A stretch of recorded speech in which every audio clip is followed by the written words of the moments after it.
Bagi yang lama tidak juga dikaruniai anak, bacalah kisah Ibrahim alaihissalam yang tidak pernah muak dan bosan berdoa, Rabbi habli minas salihin, berilah aku anak yang saleh. Bukan setahun, bukan 2 tahun, 86 tahun lamanya menikah dengan Sarah, tidak juga dikaruniai anak. Menikah dengan Hajar, anak tidak juga datang.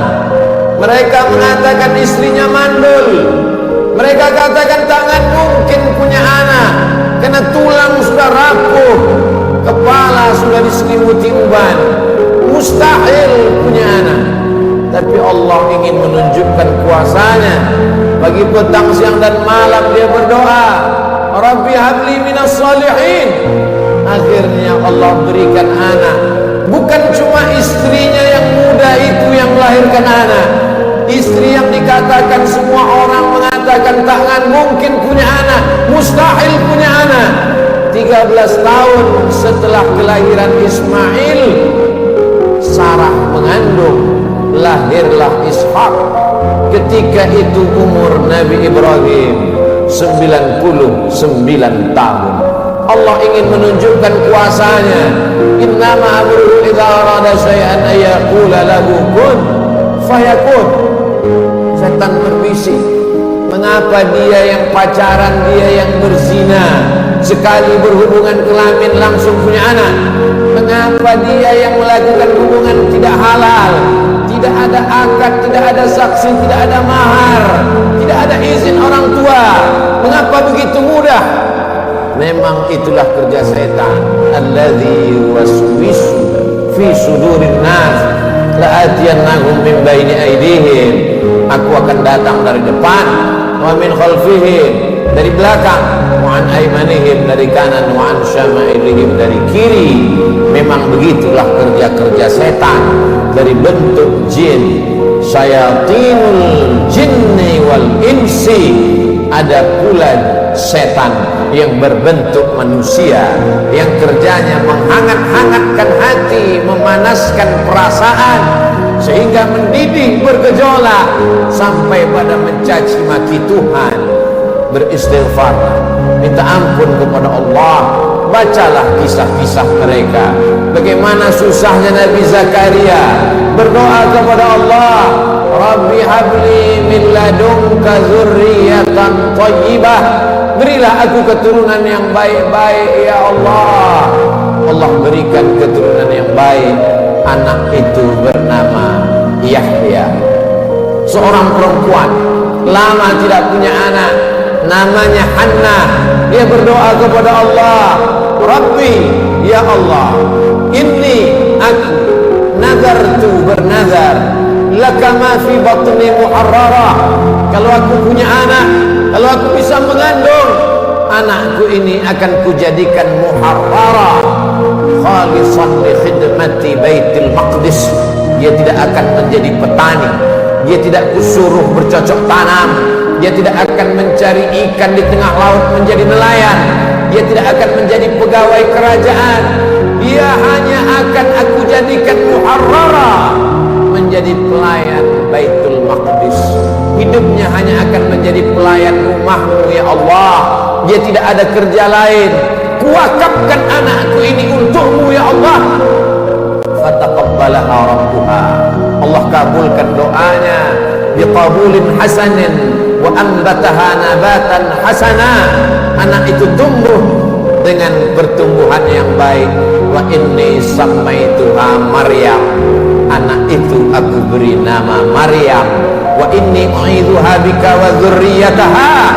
Aku minta perlindungan kepada engkau, bukan hanya kepada dia, wa dzurriyyataha, tapi sampai kepada anak cucunya, minasyaitonir rajim, supaya jangan sampai dia diganggu, digoda oleh setan yang terkutuk. Begitulah mereka orang-orang yang soleh. Ibrahim, Zakaria, Hannah, suaminya Imran. Satu surat khusus untuk mereka. Nama suaminya Imran. nama istrinya Hannah. Hannah melahirkan anak Maryam. Maryam melahirkan anak Isa. Mereka orang yang dekat dengan Allah, tapi tetap diuji oleh Allah. Mereka orang yang dipilih Allah, tapi hidup mereka juga penuh dengan penderitaan dan kesusahan. Lalu siapa kita yang baru sekali dua menempelkan kening ke lantai, bermunajat kepada Allah, merasa hidup mesti senang, hidup mesti tenang, hidup mesti kenyang, padahal kita tak layak untuk menenteng sandal alas tapak kaki mereka. Kita bukan apa-apa dan kita bukan siapa-siapa. Bagi yang hidupnya selama ini berada di istana yang megah dan cantik, penuh dengan emas berlian permata harum semerbak, tiba-tiba tercampak dan terbuang, bacalah kisah Musa alaihissalam. Dibesarkan di istana Fir'aun, lengkap dengan pelayan, makanan pakaian terjaga bersih rapi, penuh dengan dayang-dayang. Sampai akhirnya dia melihat ada dua orang yang sedang berkelahi. Fawakazahu Musa. Musa melerai, jangan kalian bergaduh, jangan berkelahi. Tapi kedua orang ini tidak juga menghentikan perkelahiannya. Fawakazahu Musa. Musa meninju dan memukulnya. Orang yang dipukul itu mati, dan kebetulan yang mati itu adalah masyarakat kelas atas, masyarakat keluarga Fir'aun. Musa takut, dia pergi bernaung di bawah kayu yang rindang sambil berpikir meninggalkan istana Fir'aun yang megah, gagah, perkasa. Ketika Nabi Muhammad SAW Isra Mi'raj, Nabi melihat dari Burak turun ke bawah. Dia lihat ada pohon yang rindang di tengah gurun pasir. Nabi bertanya kepada Jibril alaihissalam, pohon apa itu Jibril? Jibril menjawab, itulah pohon tempat bernaungnya Musa alaihissalam ketika dia terusir dari istana Fir'aun. Ayah tidak ada, ibu tidak ada, istri tidak punya, anak apalagi, sebatang kara terbuang jauh dari istana. Satu-satunya berpegang teguh hanya kepada Allah. Orang yang bersama dengan Allah hatinya menjadi ramai walaupun dia di tengah kesunyian.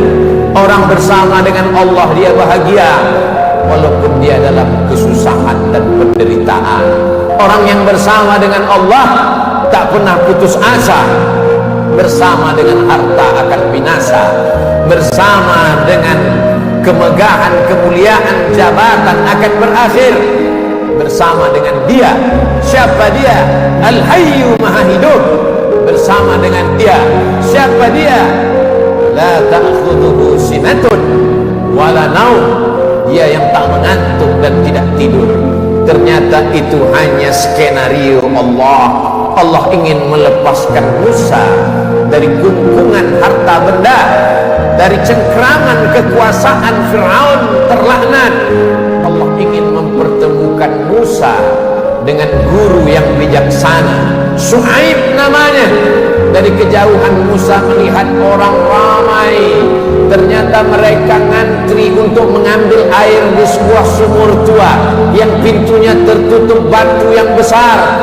Tidak sanggup mereka menggeser batu itu walaupun mereka berkumpul beramai-ramai. Musa dengan kekuatan yang dititipkan Allah menggeser batu itu, dengan mudahnya tutup sumur terbuka. Nabi Musa melihat ada perempuan yang jauh di barisan belakang. Dia panggil perempuan itu untuk mengambil air.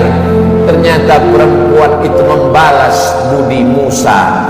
Dia mengajak Musa untuk berjumpa dengan ayahnya, karena ayahnya lama mencari pengembala kambing. Apa kata si anak? Inna khaira man ista'jartal qawiyul amin. Kalau kau ingin mencari pengembala kambing ayah, selama ini kau susah mencari anak muda, pilihlah anak muda ini. Dia orangnya jujur dan amanah. Dari mana kau tahu dia jujur? ketika dalam perjalanan tadi aku di depan, dia di belakang. Angin bertiup kencang, pakaian lekuk tubuh terlihat. Dia suruh aku ke belakang, dia ke depan, karena dia tidak ingin melihat yang dilarang Allah. Dari mana kau tahu dia kuat? 30 orang laki-laki ingin menggeser batu besar dari pintu sumur yang menutup. Tak sanggup mereka sampai dia datang. Akhirnya Musa dinikahkan dengan anak Shu'aib dengan mahar samaniyah hijaj, 8 musim, 8 tahun lamanya mengembalakan kambing. Musa ulul azmi, banyak manusia tapi tak banyak yang dipilih menjadi nabi. Banyak nabi tapi tak banyak yang dipilih menjadi rasul. Banyak rasul tapi tak banyak yang dipilih menjadi ulul azmi. Musa salah satu ulul azmi. Musa yang diajak Allah untuk berbicara. Wa kallamallahu Musa taklima. Tapi sungguh pun begitu, pernah juga dia merasa terasing, kesunyian, kesepian, tercampak, terjatuh dari istana yang megah. Lalu siapa kita? Kita sedang diajak Allah untuk membanding-bandingkan diri dengan orang-orang yang soleh, yang hebat itu.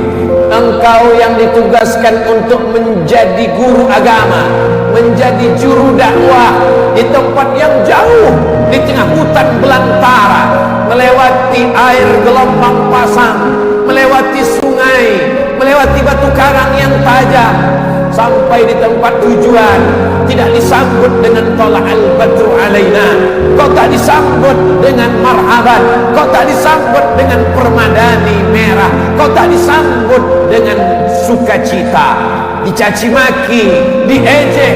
Akhirnya hati merasa marah, panas, meninggalkan dakwah, masuk ke dalam perahu. Perahu terombang-ambing di tengah lautan. Nampaknya barang-barang mesti dicampakkan, satu persatu barang-barang dibuang ke laut. Namun perahu tetap juga penuh akan tenggelam.